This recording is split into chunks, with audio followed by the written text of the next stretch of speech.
You know, chums, the thing about celebrity that's always fascinated me, as many people know who watch this show on a regular basis, that I've been lucky enough to meet, deal, work with, sometimes not exactly the most easygoing of people, let me tell you, is the people that they're more fascinated by.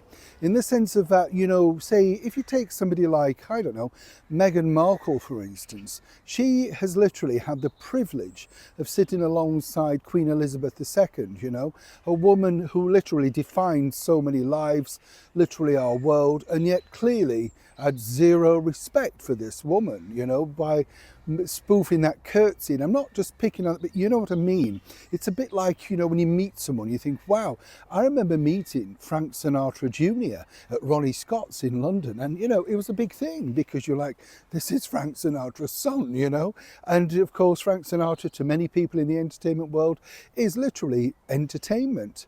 And this is the thing, what I find really strange. So when you read and hear about someone who apparently, you know, they were really impressed by, well, I wanted to share this with you. And this all starts really all thanks to a good friend of mine, the late and brilliant actor, entertainer, Hollywood legend, Mickey Rooney. Mickey told me, as many people know, as I say, watch this show on a regular basis, some wonderful stories. And he got to know, meet and work alongside so many of them, including marrying one or two, 8 times in fact, right? And of course, probably his most famous liaison would be, no doubt, with the beautiful former MGM starlet Ava Gardner, who, according to Mickey, they had to get married, not because of the obvious thing, but actually because Mr. Mayor said that, well, then he could get some publicity out of it, and everything was bought and put together, the cake, the venue, everybody, the extras were literally not friends, they were just extras from MGM, because it was a production in his eyes, which is incredible, you know, again, when you think, isn't it? But this particular story he told me, which I found fascinating, because way back in 1942, a woman really who defines the golden age of Hollywood, right from the early silent movies all the way through, as I say, to 1942, when she made her very last movie called Two-Faced Woman. And this was supposedly a new move, a new direction for the sublime Greta Garbo. And Greta Garbo, you know, is a fascinating woman in herself, but, you know, Mickey Rooney told me these little gems. For instance, the period where she just said, I want to be alone, she never actually said that, but the boss, Louis B. Mayer of MGM, figured that she was a little bit dull, her English wasn't great, so the more mystery that she had around her suited her, and it suited the machine of MGM. He said actually she was a nice woman, but, you know, nothing exactly great, just wonderful on camera, a wonderful actress, but didn't really have too much of a personality. He put it down to the fact that actually she was probably very shy. But according to Mickey, there was one person that he met, which was, of course, the Duke and Duchess of Windsor, Wallis and Edward. And he said that he was asked by them if they could arrange a meeting with Greta Garbo. Now, this really makes you think about, as I said, the current person who's getting all the headlines. It's about what they consider, you know, if you think about it, Meghan Markle desperate to sit in front of Oprah Winfrey. You know what I'm saying? That's the picture, right?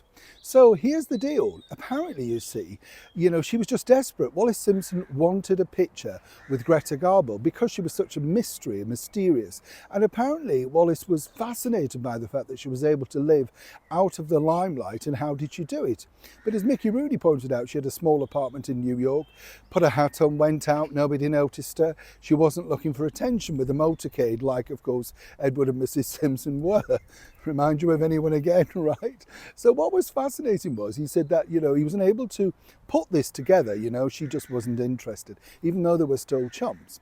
So what happened was she decided to start to go to the hat maker for Greta Garbo on a regular basis. And Otto Lucas really gave Wallis Simpson quite a few secrets about Greta Garbo. So she was able to build up a picture. She knew what to do if and when she came into the store. And apparently he even, according to Mickey, allowed her to know when Greta would come into the store. But apparently each and every time she cancelled, which led Mickey to believe that actually, she was so private that she would have probably known this was trying to be put together behind the scenes.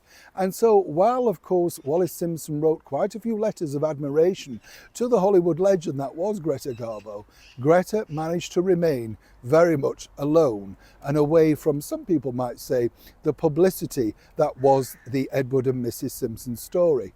As I say, Mickey Rooney was fascinating because he'd met them all, and by the time I'm interviewing him over a number of period of years, he just would tell you things over lunch or a cup of coffee or sat in a park together, and you think, wow. Everything from meeting presidents at 19 years old to, Eisenhower, Roosevelt, those sort of things. He just had met everybody, and he wasn't boasting. He just, when he remembered certain things. The thing about Mickey was, as he pointed out, Greta Garbo was a mystery because Hollywood made her a mystery. In reality, she just simply got fed up of the parts and didn't want to be associated with the world of celebrity at all. She could have made millions by the time, she got into the 60s, 70s, etc. But he said, well, what would she have to say? Made my last film in 42, and all the people that she would have known would very much be, in a Norma Desmond phrase, in the dark.